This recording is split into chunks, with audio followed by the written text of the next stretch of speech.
So that's the. So it looked like this was explaining something about the universe. It was about this time that I went to the Cycles Foundation for the first time, and I was reading through all the books there, and I discovered this table that Edward Dewey had produced some years before I was doing it. He was dead, unfortunately, by the time I got there. And he started from this period of 17.75 years, and he multiplied by 2 in that direction, divided by 2 this way, and he multiplied by 3 there and divided by 3 here, according to those numbers there, and he produced 8.88 years, 4.44 years, and so on, 5.92 years. Now, you may remember I had about 9, or I was 8.9 and something else, and I had a 4.45 year, and I had a 5.9 year, and he's got 35.5, and I had a 35.6 year multiple, so they were all very close figures. Quite clearly he was observing a similar phenomenon, except he was using different data series to me from different countries in a different time period, and yet here was the same answer coming out. So we see that this is an all-pervading pattern over the Earth, and then when we start to look out beyond the Earth, we discover it's an all-pervading pattern in the solar system, and then we discover it's an all-pervading pattern right out there.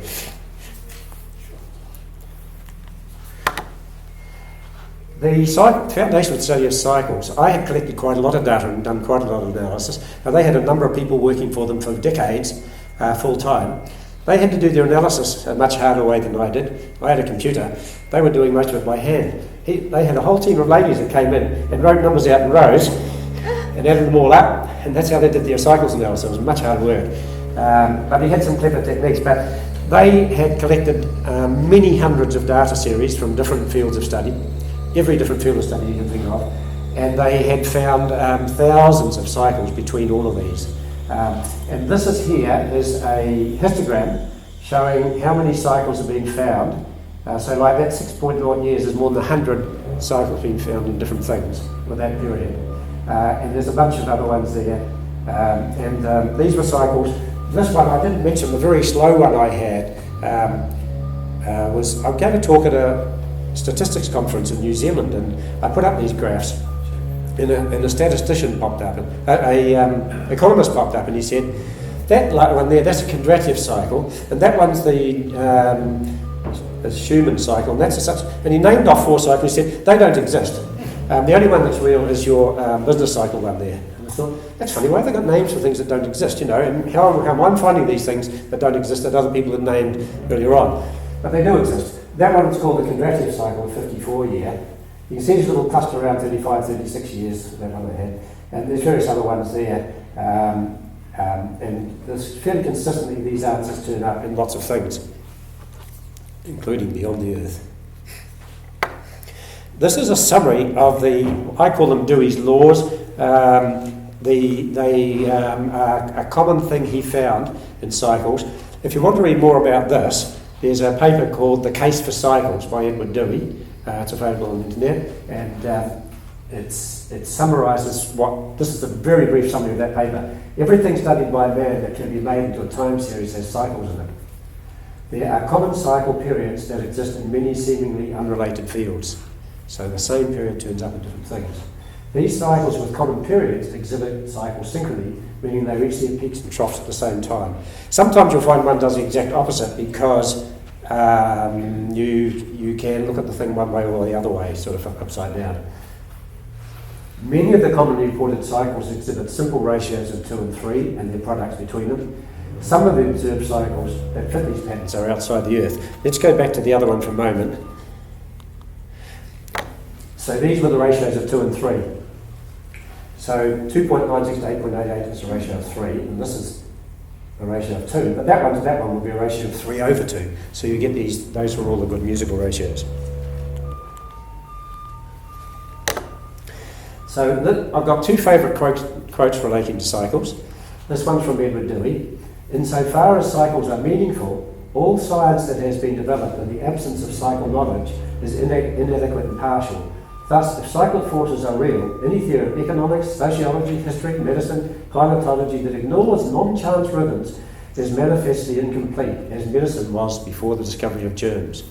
Now, it's a very strong statement, but it's true because if all these different areas show these cycles, there is some, he talks about a force, at times he talks about a force, an unseen force. Now, it doesn't have to be mysterious, it just means it's something we haven't fully understood yet, but there's something that's causing these things to happen. And he also said that sometimes a cycle gets disrupted by a big war or something, which there are cycles in, but he said it will return to its original rhythm later, so it may get displaced from it, but it will return to be in sync with the earlier ones later, often is the case. And this is my other most favourite quote. In the same period as Dewey was doing this in America, a fellow named Alexander Chizhevsky was doing research in Russia. And this one's very poetic, but it's also very accurate scientifically. Life is a phenomenon. Its production is due to the influence of the dynamics of the cosmos on a passive subject. I got that passive subject, but it lives due to dynamics. Each oscillation of organic pulsation is coordinated with the cosmic heart in a grandiose whole of nebula, stars, the sun and the planets. So basically he's got this idea of this whole fluctuating universe, and all of these waves are coming down and affecting the little us on the here and making us do our little dance. And I believe there's similar ideas in Hindu ones talking about that sort of thing. Yeah. So where does the harmonics theory fit into things? This is a picture of everything in the universe. There's two axes. The crossways is radius or wavelength. So how big are the waves, or how big is the thing that we're looking at, from the tiniest thing at the Planck scale through to the size of the universe. And this way is the mass or energy of the thing. So we've got the universe at the top, can't get bigger than, heavier than that, and down the bottom, that would be the very tiniest, weakest quantum you could have, which had a wavelength equal to the universe, and you're not going to notice it. It takes too long. And in that we can put things like the observable universe. I'm going to call that the observable universe. Galaxies, stars, planets. Humans are somewhere between planets and particles on a straight line across there. So most of the stuff we observe is following that sort of line down there. The Planck scale is a thing that physicists talk about. We'll come back to that because it's the intersection of two lines. That line up that way is the general relativity limit. You can't go past here because that line is the black hole line. So as things get into there, they become a black hole, and you can't go past there. This line is the quantum mechanics limit. It's the photon behaviour, and it's the limit. Particles stuff can't go past there. They're all the way on that line. It's a place where the two of those meet. Is called the Planck scale, and it's incredibly small, but moderately massive for how small it is because it's a black hole. And the third limit is the size of the universe.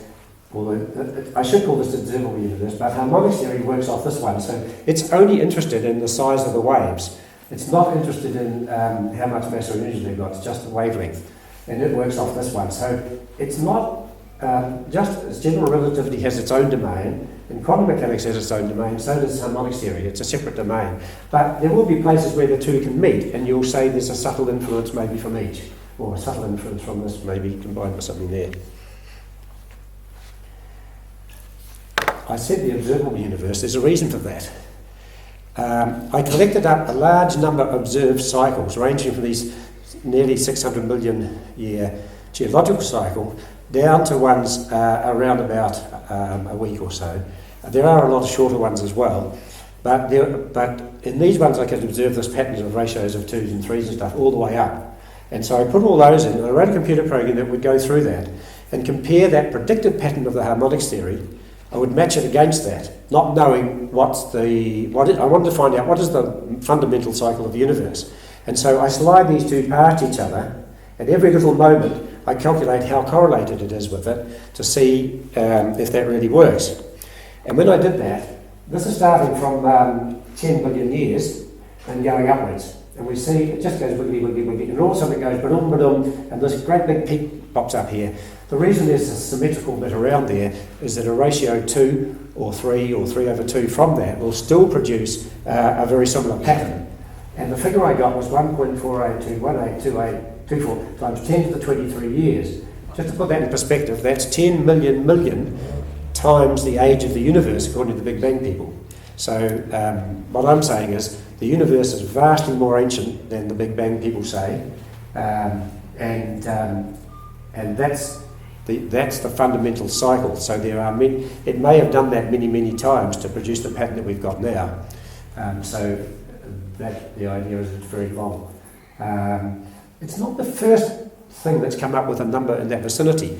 In physics, they would try to work out the half-life of a proton, and that comes out with a number that's very much the same order of magnitude as that. So I don't know what the calculation is for that. I've only read it in popular science things, and I don't know exactly what it is, but it's possibly related to that. And the other thing that comes up with that is someone asked the Buddha about this, and he said this physical universe arises and passes away, and they didn't have base 10 notation then. They did things a different way. He just said, if you've got a hole that's 7 miles by 7 miles by 7 miles, and you fill it with sesame seeds, and you take one out every 100 years, apart from the fact the universe would have gone before then, when you've completed it, that would be one cycle of the physical universe. So I said, sesame seeds about a millimetre cubed. Did the calculation, and I got 1.4 times 10 to 23 years. So he worked it out. I don't know how he worked it out. This is a part of the table. Now, I showed Dewey's table, and he had a 17.75. I've altered that slightly to what I think is a more accurate value. And what I've done here is put them rows at ratio 2 this way and ratio 3 this way. And I've put some other numbers in, a 7, a 5, a 13, a 5, and an 11, which are the ratios between the different cycle periods that are found in different things. Now, I should mention that top period was the one that George Williams said is about 600 million years, and I've got a figure of 586.24 million years. And the reason I've got that is I went to Russia and I gave a talk about this, and Professor Afanasiev, he was in the audience, came up to me afterwards. Now he only speaks Russian and I only speak English. Someone translated my talk. He thrust this book in my hand, and he shook my hand with this stocky Russian fellow, and I looked at his book and I went, yeah, because he had the pattern that I'm saying there. He'd found large amounts of it, of the cycles period, and he had a graph of how many cycles there were from billions of years down to a year, and all the different ones in there, and it agrees quite a lot. And so that I used his figure, and I really liked it because when I did this calculation with just using these ratios, I used his figure to about 6-digit accuracy. The figure I got here was 11.8622 years. Now, Jupiter, I've always considered that one as a good one to use for calculating these in this vicinity, because it's the period of Jupiter around the Sun. Jupiter's the most massive planet in the solar system, and I think it's synchronized to the universal waves, and so it gave that to 6-digit accuracy. And so I decided that's a good number, I'm going to stick with that, and I did all the calculations based on that. I've just given them the 4-digit there, but it's possible that they may be known more accurately. Dewey only did the part of this. He didn't do these ones up here and down here. And yet he knew there was an 11-year sunspot cycle and a 22-year. And he had 1.11 years, and he had 2.22 and 1.11 on his table. So he can't have failed to notice that these ones were exactly 10 times as much, which would be times 2 times 5. He had some other ones that didn't fit his table. One of those was, he called it 40.68 months. And it ran, after he died and further directors have done it, they've kept on getting 14.68 months. And then more recently the guy told me, because I told him my figure was 40.67 months, 3.389 years. And he called me up one day and he said, the latest one comes out at 40.67 months. You thought you'd like to know. So now that one is the stock market cycle in the US and other things in the US go on that. He says it's the most commonly reported one. That's because they are madly analysing the stock market, but anything related to that. Then they create it. Yeah. But so that's my sort of master list of the common cycles. Not everything that's common is in there still. I brought some of the ones in that Dewey didn't have in his table, but there are actually one or two others, like there's the 9.6-year link cycle, and hopefully we'll remember to come back to that at some point.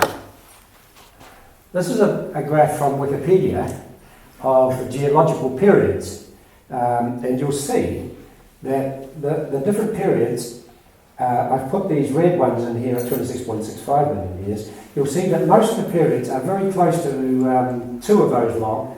There's one that's only 1, and there's one that's 3, and there's another one's 1. They're not exactly lining up. There may be a little bit of slop this way, but those periods definitely tend to be either 27 or 53 or 80 billion years long.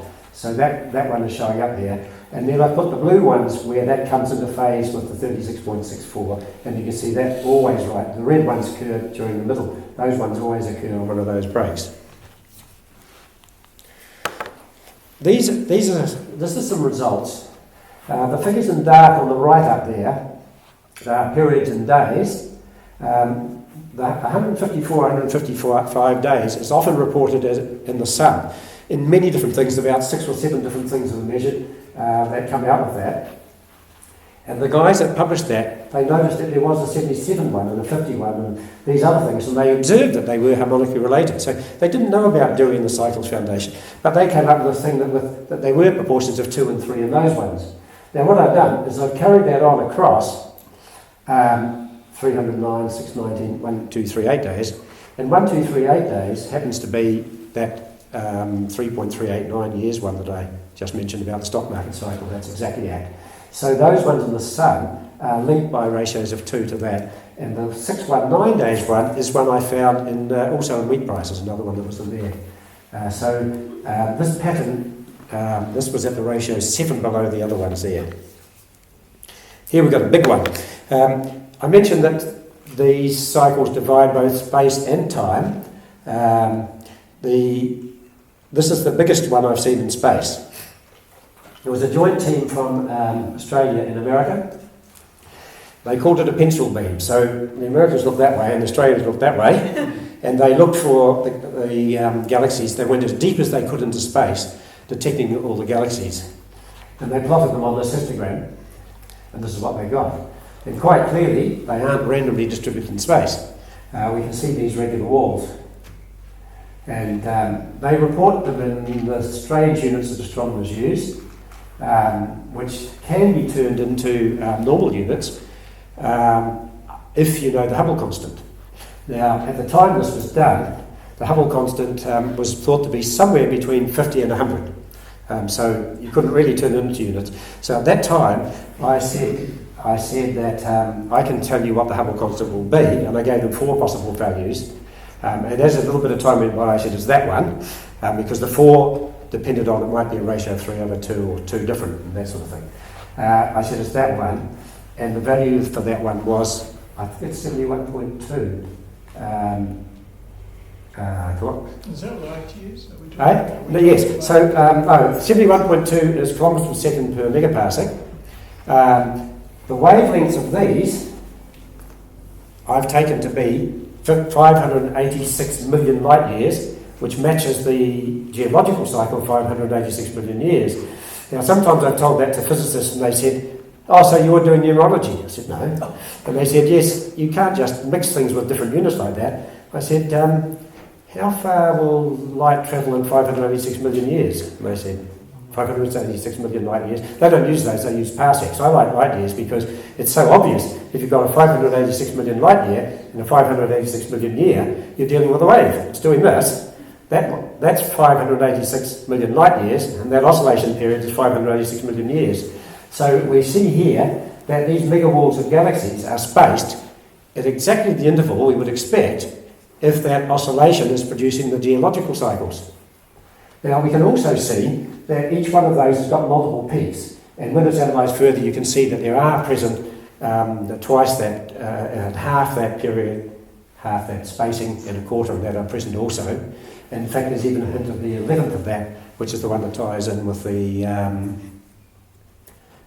mass extinction cycles. So the structure of galaxies and the geological cycles are the 2 things you mentioned. You can go back in deep time, right? They are supporting each other. And I didn't mention that the Hubble constant I got was 71.2. At that time they were into it's somewhere between 60 and 80.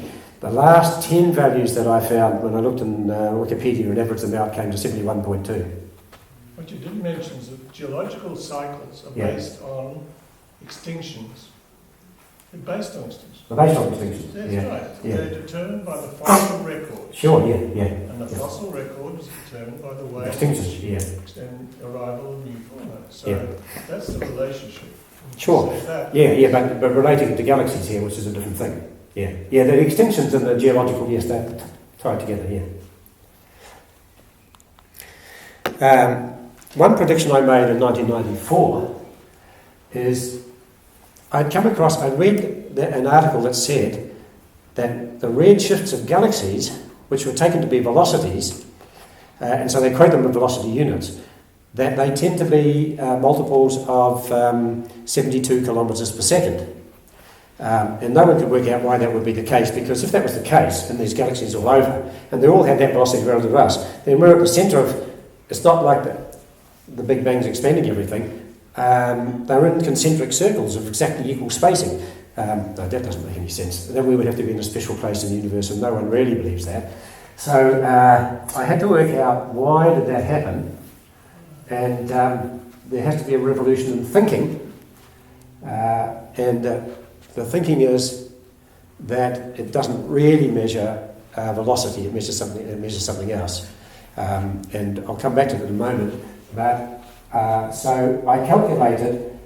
First of all, I tried to divide that in the speed of light, and I got 104. I divided that in the speed of light, and I got an answer that didn't agree with the harmonics. And I thought, oh, that's a pity. A little while went by, and then I realised, hang on. When I divide 2880 into the speed of light, I got 104 kilometres per second, which didn't match. Then I realised it doesn't matter how many steps of 72 kilometres per second you make, you don't get to the speed of light. Because Einstein had a velocity addition formula and you never get to the speed of light. You can't exceed the speed of light. So you can add 72 kilometres per second as many times as you like. So I said, okay, what happens if you add it 2,880 times? And the answer was, it got a red shift that was exactly 1, which meant that all the lines in the spectrum had moved to exactly double the wavelength. And that seemed very important because in harmonics, we see there's often these doublings. In things. So I said, let's take that as a starting point, that there's somehow possible to make a standing wave because it's exactly double and it's feeding into the other harmonics from that distance.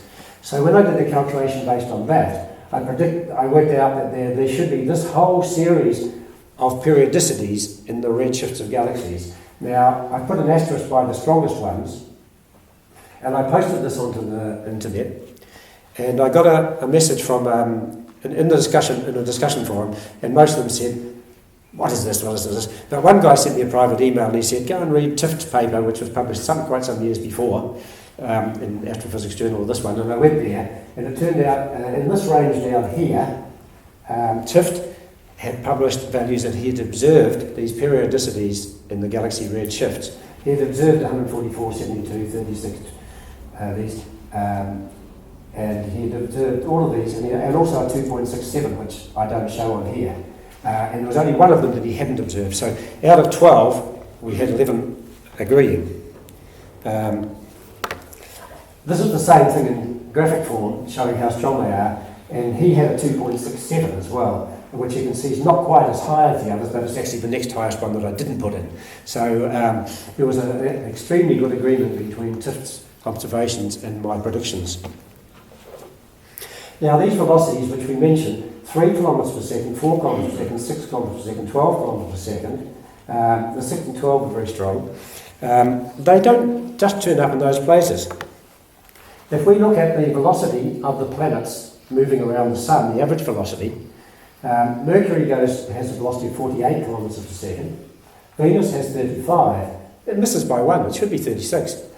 Earth has 30, Mars has 24, and Ceres, which is the biggest of the asteroids, has 18. So we're actually going up in steps of 6 or 12. So those same things that are turning up in the redshifts of galaxies are turning up as velocities of the planets around the Sun. Now the outer planets, they don't, they're too close together to do that. But we'll find something else that works for them. So I'll go to this one first. I use a method that I call Kotop's method. This Russian astronomer Kotop found that there were lots of things that like to be going in 160-minute things. There's an oscillation in the sun with 160 minutes, and he observed that the outer planets had spacings on the nodes of 160 light-minute wave. And this was I put in the distances of the planets from the sun, and I used his method, and it gave this pattern. Now, I'm going to have a try with the other thing. Where is it? That one. These two peaks here that are very strong, one's at 5 astronomical units and one's at 10. Now what that's saying, 10 astronomical units, the distance of Saturn, Uranus, Neptune, Pluto from the Sun are quite close to 10, 20, 30, 40 astronomical units. So, and Jupiter's at 5. And so what this is saying, they tend to be fractions or multiples of that. So the 4 outer planets were multiples of 10, Jupiter was a half. And then when we get to the inner planets, we find 2 other period things here, 0.35 and 0.7 astronomical units. And that's saying more or less the series Mercury, Venus, Earth, Mars are 1, 2, 3, 4, except Mars is a bit of a random one. It's more like 4.5, 4 and a bit. But it does fit in with some of the fractions for the other. And this says these periods have got the peaks, the tendency for the planet's distances to be fractions or multiples of those values. And to me this indicates that there is a wave structure, and they turn out to be at ratios of 3, 2, 7, 2, 2, 2, 3. Exactly the sort of pattern we expect in harmonics theory. There's nothing about that being put into this, it's just given the planet distances and it's calculating what fits them. So we can look at one of those to see what happens there. Let's take the 10 here. We've got the distance of the planets from the Sun. I don't know if you can read those there. But like Pluto is 3.9 and 3.92 and Uranus and Neptune are 1.91 and 2.99 and Saturn's 1.05. So they're all very close to integers. And the idea is to try to make the sum of the differences from integers as small as possible. That means you've got a very good fit to that pattern.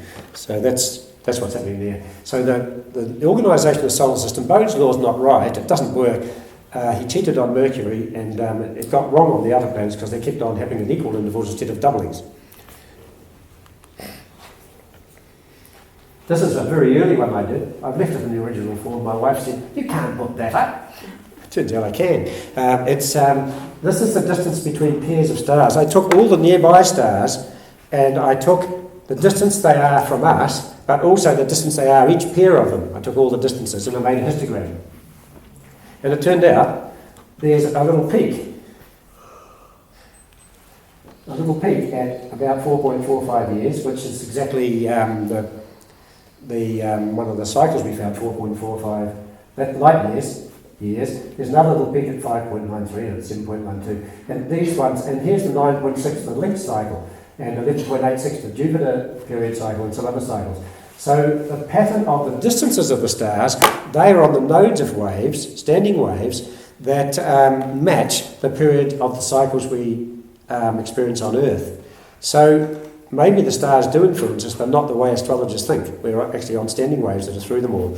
And when I analysed all the nearby stars for a grid-like pattern, it turns out that there is a nearly rectangular grid of 4.43 light years average spacing, and that